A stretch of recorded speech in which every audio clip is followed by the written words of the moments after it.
So Madison in Federalist 55 says the following. In all large assemblies of any character composed, passion never fails to wrest the scepter from reason.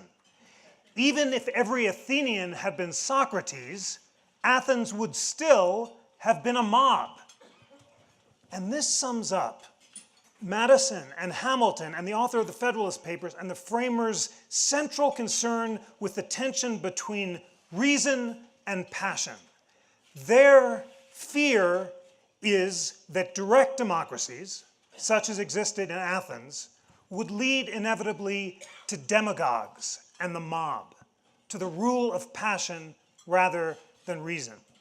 I have just come back from Athens. I was there 2 days ago and sat at the Agora and saw the assembly of 5,000 people where the Athenians deliberated.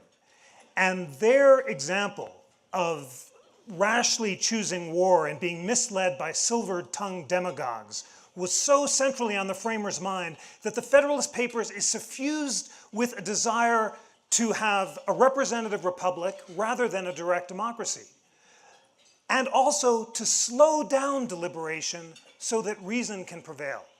It's an unfamiliar part of Madison's thinking that is central to the entire design of the Constitution. Why do you say it's unfamiliar? Well, it was unfamiliar to me until I read the literature on it and also reread the Federalist Papers, because we think, well, I don't know whether it's unfamiliar or not. You, of course, know all this stuff in advance. Well, I like you, not only have I memorized the Federalist Papers, but I can perform them. You can. I just choose not to. I choose to do it. That's why I'm here right now. I'm reciting parts of the Federalist Papers. What's unfamiliar is the fact that Madison is in favor of majority rule, but only slowly over time.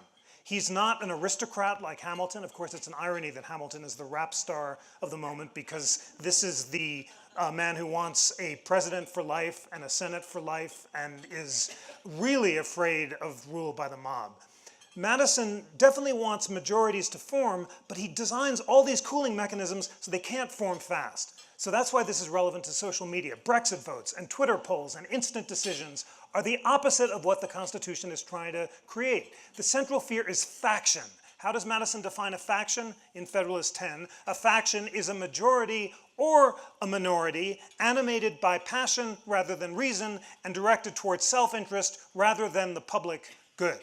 So Madison has a couple ways of preventing factions from forming. First of all, representation.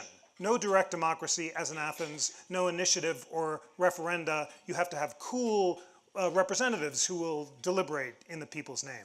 Second, checks and balances and separation of powers. It's really important that the president is not the king and is checked by Congress and an independent judiciary. States' rights are very important because the states can reach different conclusions from the federal government.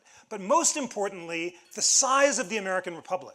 Madison is trying to respond to Montesquieu, who insists that democracy in large republics is impossible, because when you've got 6,000 people deliberating face to face, they can't reach reasoned decisions. Madison has two answers to that. First, representation.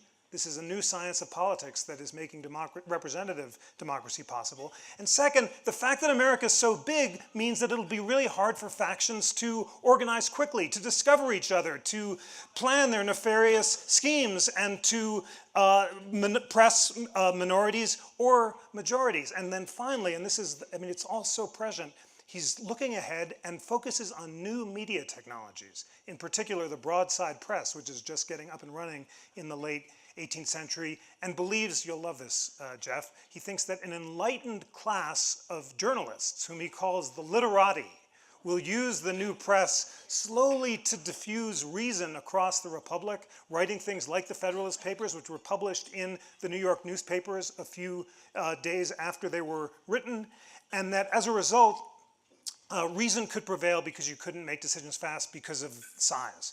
And it's obvious, as I describe these cooling mechanisms and the emphasis on geography as an antidote to faction, that all of this is now up for grabs. And we should run through the various things that have destroyed these cooling mechanisms. Right. But the most obvious one is social media, which makes possible a geographically dispersed factions motivated by passion rather than reason to organize quickly, to vote quickly, and to oppress minorities without passion being given a chance to diffuse.